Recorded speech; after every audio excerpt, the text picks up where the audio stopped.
Hello viewers, আশা করি সবাই ভালো আছেন। তো আজকে আমি আপনাদের দেখাবো কিভাবে অ্যাপ্লিকেশনের মাধ্যমে সম্পূর্ণ লাইভ খেলা দেখবেন, তাও আবার একদম ফ্রিতে। তো সেটি দেখার জন্য আপনাদের সর্বপ্রথমে একটি অ্যাপ্লিকেশন ডাউনলোড করতে হবে। তো অ্যাপ্লিকেশন ডাউনলোড করতে হলে আপনারা এই অ্যাপ্লিকেশনটি প্লে স্টোরে পাবেন না, সেজন্য আপনাদের একটি ব্রাউজার ওপেন করে নিতে হবে। তো আমার হাতে থাকা ফোনটির একটি ব্রাউজার আমি ওপেন করে নিচ্ছি।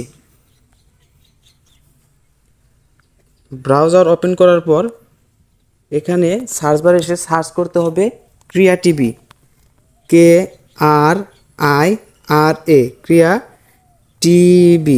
টিভি। এটা হচ্ছে সার্চ করে দিতে হবে। সার্চ করার পর আমাদের যে প্রথম ওয়েবসাইটটা চলে এসেছে, সেই ওয়েবসাইটে আমরা ঢুকবো। ওয়েবসাইটে ঢোকার পর এরকম একটা ইন্টারফেস শো হবে। তো এখান থেকে নিচ দিকে একটু স্ক্রল করলে আপনারা ডাউনলোড অপশন পেয়ে যাবেন। তো এখানে অলরেডি ডাউনলোড একটা অপশন পেয়ে গেছেন। তো এই ডাউনলোড অপশন থেকে আপনারা সম্পূর্ণ ফ্রিতে অ্যাপ্লিকেশনটি ডাউনলোড করতে পারবেন। তো আমার ডাউনলোড করা আছে, এজন্য আমি আর অ্যাপ্লিকেশনটি ডাউনলোড করলাম না, আমরা সরাসরি অ্যাপ্লিকেশনে ঢুকে যাব। আমার অ্যাপ্লিকেশনটি হচ্ছে এই যেটি ক্রিয়া টিভি। তো এখানে আমরা এই অ্যাপ্লিকেশনে এখন ঢুকে যাব। ঢুকে যাওয়ার পর একটু লোড নেবে। লোড নেওয়ার পর আমাদের এখানে দেখেন অলরেডি একটা লাইভ খেলা চলতেছে। তো এই লাইভ খেলার মধ্যে আমরা ক্লিক করব। একটু লোড নেবে, একটু লোডিং নেবে।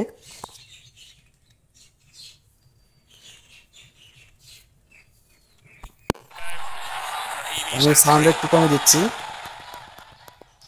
এখান থেকে লাইভ খেলা দেখতে পারবেন, তাও আবার একবার HD কোয়ালিটি। তো আমি ব্যাগে যাচ্ছি এখন। আশা করি আপনারা বুঝতে পারছেন কিভাবে একটি অ্যাপ্লিকেশন ডাউনলোড করে সেখান থেকে আপনারা সম্পূর্ণ ফ্রিতে ফুল HDতে খেলা দেখতে পারবেন, লাইভ খেলা। তো ভিডিওটি যদি ভালো লেগে থাকে অবশ্যই চ্যানেলটি সাবস্ক্রাইব করে দিন, আর সাথে থাকা বেল আইকনটি অবশ্যই বাজিয়ে দিন, আর কমেন্টে জানিয়ে দিন আপনাদের মতামত। দেখা হবে নতুন কোনো ভিডিওতে নতুন রূপে।